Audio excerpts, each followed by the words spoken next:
Sekali lagi silahkan, kalau ada yang bisa membuktikan, saya berikan 1 miliar orang yang bisa membuktikan kalau saya dibayar oleh pemerintahan Prabowo, Jokowi, atau siapapun juga. Mas Ganjar Pranowo ini sejak kekalahannya di Pilpres kemarin, ini praktis nggak terlalu banyak muncul dan juga bukan termasuk kader yang striker di PDIP. Komentar-komentarnya ini nggak pernah secara langsung menyudutkan pemerintahan. Dan pun begitu dengan pendapatnya yang terakhir yang mengatakan bahwa sejatinya jika harus memilih, beliau mungkin lebih tidak memilih membuat Danantara tapi membuat sebuah program jaring pengaman untuk masyarakat yang miskin. Tapi apakah ini adalah sebuah pendapat yang memang tanpa muatan politis ataukah ini adalah sebuah cara lain untuk mengoposisi apapun yang disampaikan atau dibuat oleh pemerintahan yang kali ini berkuasa.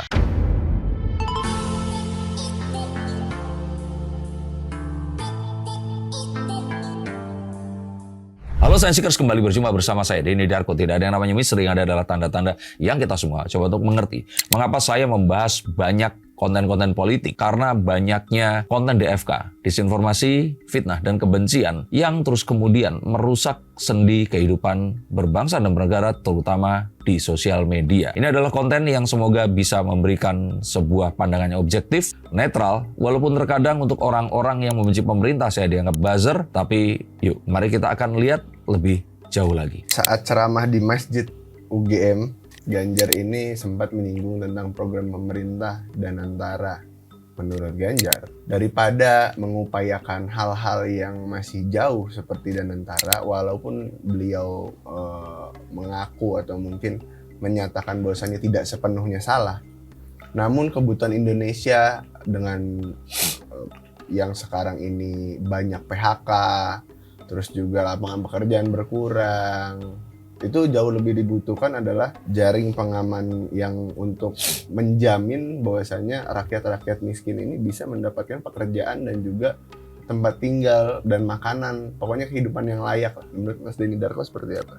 Yang pertama di sini kita harus mengetahui saat seseorang ini berkomentar kapasitasnya sebagai apa. Saya mahir bermain sulap, melukis pasir, melakukan hipnosis, dan beberapa keterampilan yang lainnya. Tapi kali ini saya ingin kalian semua mendengarkan saya dengan logika berpikir kritis saya yang membuat saya bisa mempelajari dan memiliki skill-skill yang saya miliki tadi itu. Nah, kapasitas itu harus kita ukur dan konteksnya harus kita tentukan untuk bisa menilai pendapat orang ini objektif atau ada muatan yang lainnya. Dalam hal ini, saya tidak bisa melepaskan atribut Mas Ganjar sebagai seorang petugas partai yang juga seorang yang sangat setia kepada PDIP, yang apapun yang dikatakan, kalau saya pikir di sini ya dia harus memiliki sebuah pendapat yang sejalan dan senafas dengan PDIP itu sendiri, yang otomatis saat ini PDIP itu harus kritis dengan pemerintah. Ya pendapatnya harus nggak boleh setuju sama Danantara, itu yang pertama. Yang kedua tentu saja harus berorientasi secara langsung, judulnya itu harus ada wong ciliknya seperti itu. Padahal kita tahu untuk menyelamatkan seseorang yang lapar itu tidak bisa dengan memberi ikan, tapi juga dengan menciptakan lapangan pekerjaan atau memberikan kail di sini. Nah, saya melihat bahwa pendapat Mas Ganjar di sini ya pendapat seorang petugas partai yang partainya kebetulan saat ini ngakunya nggak berseberangan, tapi di beberapa kesempatan selalu menggunakan kesempatan sekecil apapun untuk menunjukkan tajinya, sehingga ya mereka ini dianggap kritis dan berbeda dengan pemerintahan. Saya pikir di situ. Dan kedua yang saya ingin sampaikan di sini adalah tentu saja Pak Prabowo di sini harus menepati janji-janji kampanyenya. Tapi apakah Danantara termasuk di situ? Saya pikir Danantara adalah sebuah upaya untuk memeratakan aset atau hasil aset yang dimiliki oleh Indonesia. Dan untuk itu, ini harus dipul ke satu tempat sehingga semua pembangunan yang dulu infrastruktur dilakukan oleh Pak Jokowi ini bisa dilanjutkan lebih merata lagi ke seluruh Nusantara. Sebaiknya kita tidak bisa menyikapi hal ini sebagai sebuah hal yang ini lebih pilih yang mana atau mengapa nggak seperti itu. Perlu kajian yang lebih jauh lagi. Dan saya pikir nggak cukup hanya dalam ceramah Jumat ini akan bisa membahas hal tersebut tadi.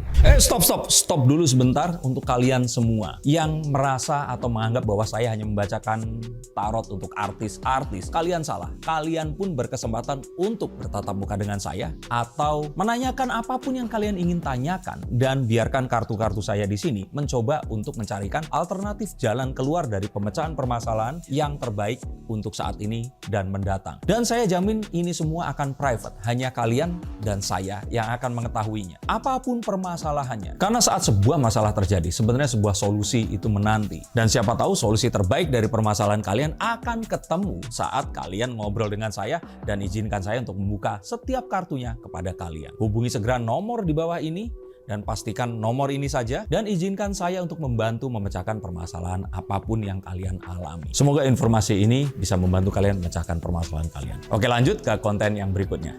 Yuk. Oke, Ganjar juga menilai ini terlalu banyak pergerakan untuk desentralisasi di dalam pemerintahan Prabowo yang sekarang ini. Jadi menurut Ganjar ini justru daerah-daerah ini terlalu gencar untuk justru tidak berkomunikasi dengan pusat.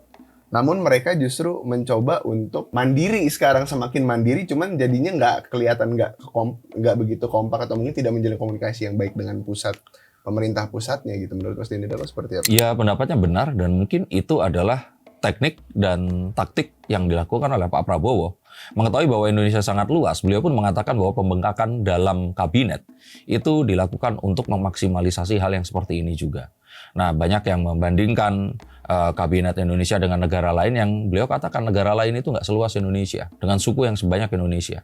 Itu semua harus diakomodir. Dan hal seperti ini tentu saja memiliki sebuah konsekuensi di mana ya, proses dari sentralisasi menuju desentralisasi ini pasti akan ada batuk atau gap sedikit, di mana ini semua saya pikir nggak dalam hitungan tahun akan bisa diatasi. Tapi dari perkataan Pak Ganjar ini, apakah kita tidak bisa mengambil bahwasanya poin pentingnya yang disampaikan adalah sebelum menjalankan Danantara, apa ya nggak lebih baik untuk menuntaskan janji kampanyenya yang salah satunya menciptakan berapa juta lapangan pekerjaan? Ya itu tadi, untuk menciptakan lapangan pekerjaan. Tentu saja perlu modal untuk melakukan itu. Dikala kondisi geopolitik, perdagangan, kalau kalian misalkan ya tadi seperti saya bilang tinggalnya di Goa, nggak ada internet, dan kalian nggak tahu kalau baru saja Donald Trump minggu lalu ini resmi menaikkan tarif dagang ke Kanada dan China yang dibalas kemudian oleh Justin Trudeau dengan melakukan yang sama, maka kalian juga harus tahu bahwa semua hal yang terjadi akhir-akhir ini bukan karena perusahaan seperti Sritek ini nggak becus mengelola karyawannya. Bukan karena banyak industri yang terus kemudian mereka ini dagangannya itu nggak laku lagi. Tapi banyak hal yang terkait. Dan nggak bisa kita lihat ini dengan kacamata yang sangat kecil sekali untuk menilai sesuatu yang kita tahu di dunia sosial media seperti sekarang ini. Apa yang terjadi di China itu langsung akan berefek ke Indonesia. Kalau berbicara tentang PHK ya kan, yang paling baru-baru ini ramai kan juga Sritek ya. Nah, Sritek ini kan juga setelah pemerintah itu ada Menteri Ketenagakerjaan sama satu lagi itu menteri apa gitu. Dia ketemu Pak Prabowo, dan pada akhirnya Sritek ini, bukan Sritek ya namanya, berganti karena si perusahaan tekstil ini kembali diusahakan berjalan lagi dengan investor yang jor-joran, kata masyarakat sekitar di sana juga. Terus ada beberapa karyawan yang dipanggil lagi, justru tidak disambut baik oleh masyarakat sekitar di sana. Mengejutkannya, karena menurut mereka justru, ataukah ini hanya akal-akalan pemerintah atau orang-orang besar saja yang mencoba untuk sudah dekat dengan Lebaran, ya kan, tiba-tiba di PHK massal dan ada yang dipanggil lagi dengan nantinya dijanjikan kerja sistem kontrak yang belum tentu juga akan mendapatkan THR gitu. Jadi ada sebuah konspirasi lah di antara pemecatan atau mungkin tutupnya Sritek ini. Gimana? Untuk orang-orang itu, memang kalian punya pilihan. Apa pilihan di tangan kalian? Selain mengambil ini, bangun dari mimpi kalian, cuci muka kalian, mulai kerja sekarang. Kalaupun ternyata hal itu terjadi, kembali lagi, ya hadapi resiko itu. Sekarang kalau ternyata memang pemerintah melakukan satu kejahatan seperti yang tadi didugakan itu tadi, ya tinggal diprotes saja. Loh Mas Darko, gampang lah nggak? Kalau nggak gampang sekarang kalian mau apa? Get real gitu loh. Yuk bangun, kita kerja. Mungkin saja, bisa saja kita selama ini itu dininabobokan dengan perusahaan yang selama ini itu bleeding atau sudah rugi, tapi harus tetap menggaji kalian semua. Bayangkan di belahan negara lain, mesin itu menggantikan kita untuk kerjaan yang memang pekerjaan-pekerjaan yang bisa digantikan dan tidak menggunakan pikiran kita. Bahkan saat ini sedang terjadi, pikiran kita pun bisa digantikan oleh AI. Kalian semua sudah sakit, terkontaminasi dengan disinformasi, fitnah, dan kebencian. Bahkan upaya baik dari pemerintah saja itu masih dipertanyakan. Saya di sini bukan buzzer. Sekali lagi silakan kalau ada yang bisa membuktikan, saya berikan 1 miliar orang yang bisa membuktikan kalau saya dibayar oleh pemerintahan Prabowo, Jokowi, atau siapapun juga. Saya mandiri, ini pendapat saya. Dan kalau boleh saya katakan, naif sekali kalau orang seperti itu. Dan orang seperti ini sebaiknya ya udah nganggur aja. Berbicara tentang perusahaan atau orang yang memiliki dana besar, Prabowo baru-baru ini juga bertemu dengan para pengusaha ya. Apakah ini juga salah satu bentuk mungkin langkah dari Pak Prabowo untuk bekerja sama dengan para orang-orang yang memang memiliki uang atau dana besar? Iya, ini saya pikir itu bukan langkah, itu sesuatu yang selama ini dilakukan. Pemerintah itu sejak pemerintahan, bahkan kalau saya bilang Pak SBY, itu kan mesra dengan Pak Khairil Tanjung juga. Dan saat Pak Jokowi juga mesra dengan ya teman-temannya yang dari yang mereka sebut sebagai oligarki ini tadi. Dan itu adalah salah satu elemen penggerak ya, ekonomi bangsa. Apakah betul atau salah silahkan kalian berdebat. Tapi kita tahu bahwa pengusaha-pengusaha ini memang dapat fasilitas kemudahan. Dan mereka tapi memang dipalakin oleh pemerintah untuk memberikan program-program yang memberikan kesejahteraan untuk masyarakat. Makanya dimasukkan ke dalam juga proyek strategis nasional dan beberapa proyek yang melibatkan tenaga kerja yang juga jumlahnya ini enggak main-main. Jadi kalau saya pikir ini sesuatu yang memang dilanjutkan dan akan terus berlanjut dan ini dilakukan di banyak negara. Dan ini guys kalian bertanya-tanya, tapi kok diberikan kemudahan nih? Ya, there is no freelance. Kalian berharap apa? Ini adalah satu hal yang dilakukan di seluruh dunia. Kecuali kalian mau merubah negaranya jadi negara kerajaan. Rajanya siapa ya kira-kira? Di antara isu tentang lapangan pekerjaan, PHK massal dari Sritex kemarin, dan juga komentar Pak Ganjar Pranowo yang sudah dari awal kita bahas, banyak juga yang masih mempertanyakan tentang realitas bahwasanya apakah pada nanti akhirnya menurut Mas Denny Darko janji Pak Prabowo dan Mas Gibran ini tentang pembukaan lapangan pekerjaan yang begitu banyak yang dijanjikan itu akan terrealisasi? Ya saya bilang akan. Kalau ternyata enggak, ya itu mungkin pikiran kalian. Dan iya dan enggak, itu butuh energi yang sama loh untuk berkhayal lah kita anggap seperti itu. Jika memang iya, kenapa enggak? Ayo kita pikirkan ini akan terjadi. Walaupun sekarang ini tentu saja akan lebih sulit dibandingkan saat mereka mengucapkan janji kampanyenya dulu. Dulu saat itu mereka nggak tahu Donald Trump akan menang. Mereka nggak tahu Donald Trump akan mengusir Zelensky. Mereka nggak tahu kalau perang antara Ukraina dan Rusia itu dipadamkan bukan oleh dua negara ini, tapi oleh Amerika. Dan mereka juga nggak tahu kalau Trump akan segendeng itu melakukan perang dagang dengan negara-negara yang nggak tanggung-tanggung, China, Kanada, India. Ini sesuatu yang kalau menurut saya harus benar-benar kita pikirkan. Bahwa kita ini nggak hidup sendirian. Di bumi ini nggak terus kosong, lainnya lautan, terus Indonesia seperti itu. Apapun yang terjadi di luar ini pasti berefek kepada kita. Dan nggak segampang kita ngomong di khotbah Jumat, terus kemudian kita langsung bilang, iya ya, mendingan membuat jaring sosial seperti itu daripada Danantara.